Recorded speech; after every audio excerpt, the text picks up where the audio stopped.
il t'est déjà arrivé de faire face à un escalier balancé ou carrément de faire face à des consoles, à des poutres de consoles.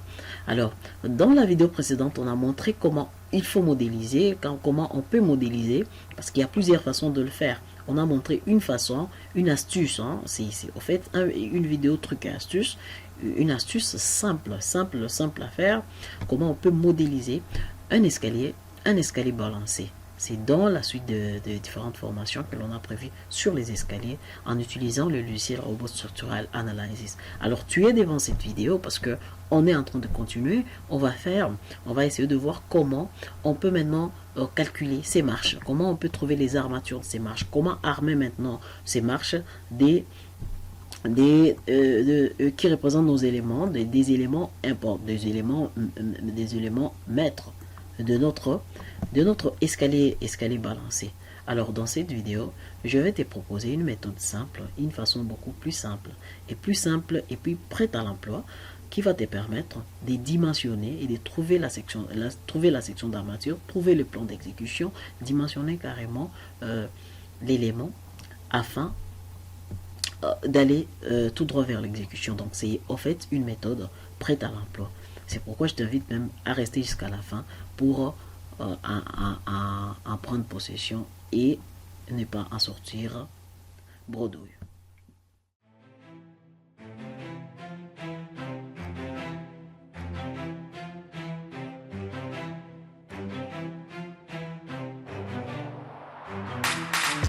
Salut à toi et bienvenue sur ma chaîne. Moi c'est Marc Bouzina. Ici je te parle de formation dans les secteurs des bâtiments et travaux publics parce que je suis convaincu que c'est un pilier sur lequel les ingénieurs doivent s'appuyer pour émerger.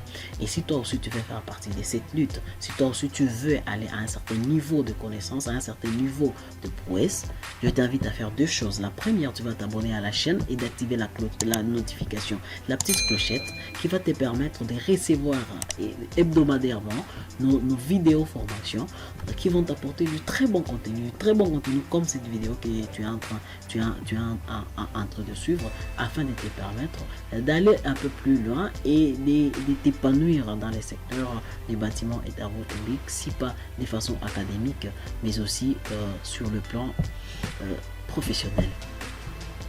Et pour ceux qui veulent aller loin, si tu veux aller plus loin, rendez-vous sur notre chaîne YouTube Challenge BTP où nous avons une batterie de formation gratuite, des formations prêtes à l'emploi qui vont te permettre d'émerger, qui vont te permettre d'aller un peu plus loin dans la formation sur les logiciels d'ingénieurs dans les secteurs des bâtiments ainsi que des travaux publics. Alors, pour cette vidéo, on va montrer comment on peut faire maintenant le dimensionnement des consoles, comment on peut amener nos marches dans de bonnes et meilleures conditions. La première chose que je vais faire, je vais sélectionner d'abord tous les éléments, ou je vais carrément, au lieu de sélectionner tous les éléments et puis chercher les extrêmes globales, je vais juste aller dans effort, soit je vais dans résultat et puis je clique effort, ou carrément je fais un clic droit et puis je prends quoi? Je prends tableau. Dans tableau, je vais cocher effort. Si je décoche là-bas, carrément, je n'aurai pas effort là-bas. Alors je vais aller dans tableau, je prends effort. Je vais prendre les extrêmes globaux.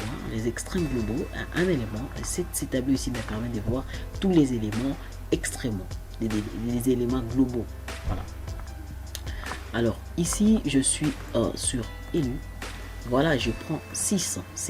C'est en soi la poutre 6 qui est la poutre la plus chargée. Si vous pouvez bel et bien voir, ce sont juste des éléments négatifs. Ce sont des éléments négatifs. Si je sélectionne toutes les poutres, ce sont des consoles, ce sont des poutres en porte-à-faux. On ne peut qu'avoir que des éléments négatifs. Alors je vais prendre 6. Je sélectionne 6 qui est la poutre la plus chargée. Je vais aller dans dimensionnement et puis ferrage réel béton armé. Alors ici je vais prendre OK. Alors j'ai cet élément ici, je vais essayer de voir d'abord la première chose ici, c'est si j'ai besoin de faire en soi armature type, c'est-à-dire j'ai besoin de faire un ferrage théorique, mais moi je vais aller directement dans le ferrage réel.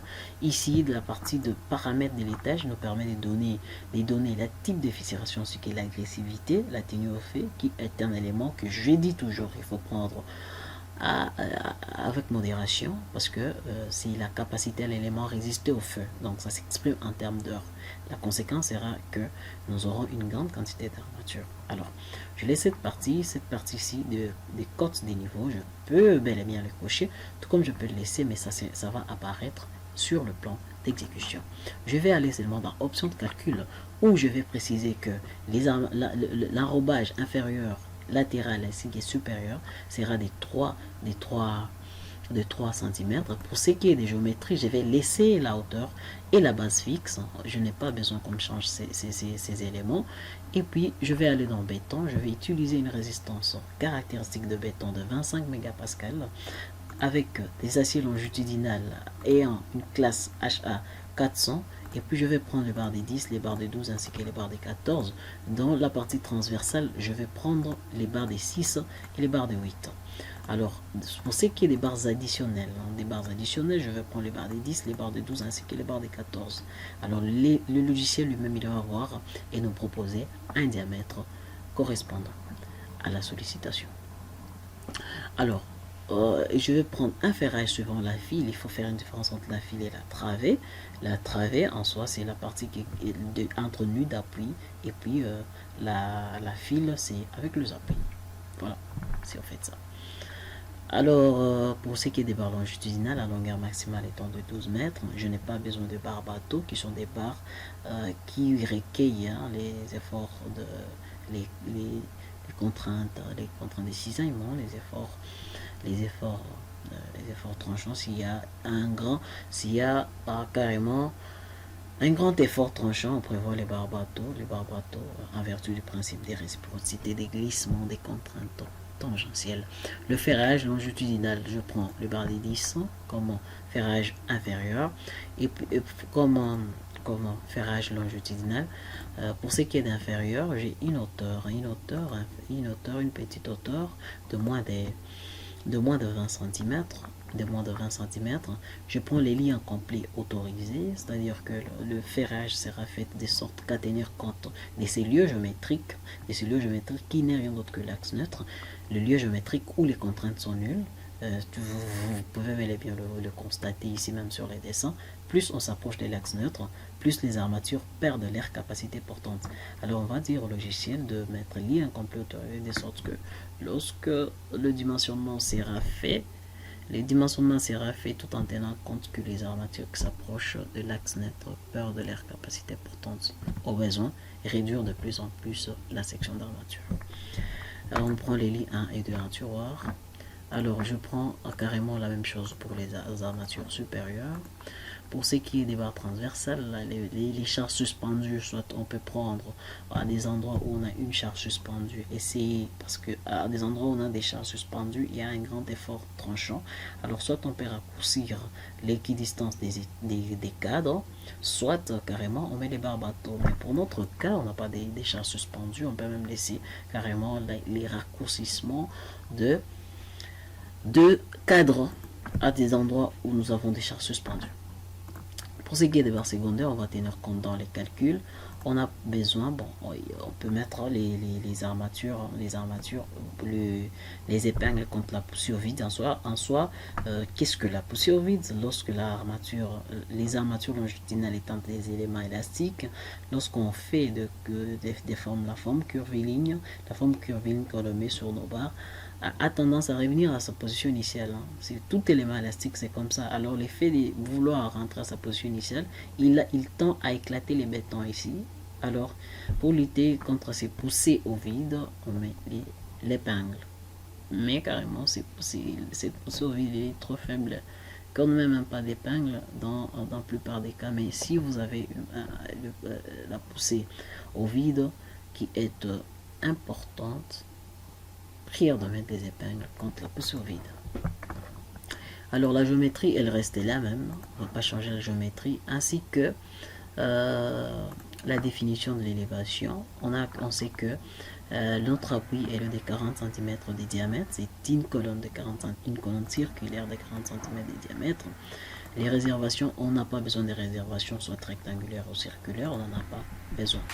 Alors ce que je vais faire ici, je vais aller dans analyse, je vais faire le paramètre de dessin, ou je vais venir ici dans diamètre, je vais cocher nos nombres, on va montrer les nombres, les diamètres, la longueur, l'espacement ainsi que la description des armatures longitudinales.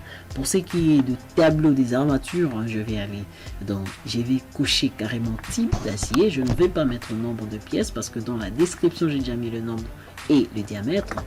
Alors ce que je vais faire, alors là je lance les calculs et puis je génère les dessins pour les éléments calculés. Après ces éléments, je vais bel et bien voir que j'ai les éléments, la marche qui est calculée, on me montre comment je dois armer la marche, comment je vais armer ma marche. Ce que je vais voir, je vais essayer de voir d'abord le ratio, le SF, le SF, donc je décoche la partie théorique ainsi que la partie après redistribution. Je vais voir le SF qui est le rapport entre le moment de calcul ainsi que la charge limite. Je vois que je suis dans le bon, je n'ai pas de problème là-dessus. Je vais regarder le ferrage de l'élément. Vous pouvez bel et bien voir, c'est de cette façon dont on va armer la marche. Donc la marche sera armée de cette façon. Mes prières dans l'exécution de vouloir créer un encastrement à ces points ici. Mais c'est de cette façon dont on peut armer nos marches. Cette vidéo a été consacrée pour le calcul de ces consoles. Vous pouvez être face aux consoles, vous pouvez être face à un porte-à-faux, vous pouvez être face à ce pour notre cas de figure, vous pouvez être face à ces marches, à cet escalier balancé. Donc on a montré bel et bien une technique simple à utiliser, une technique prête à l'emploi qui va vous permettre de dimensionner votre console, de calculer vos armatures, des marches pour un escalier balancé dans de bonnes et meilleures conditions. Vous voulez aller plus loin, rendez-vous sur notre chaîne YouTube Challenge BTP où vous allez trouver une batterie de formation dans les secteurs des bâtiments ainsi que des travaux publics. Quant à moi, je vous dis à très bientôt.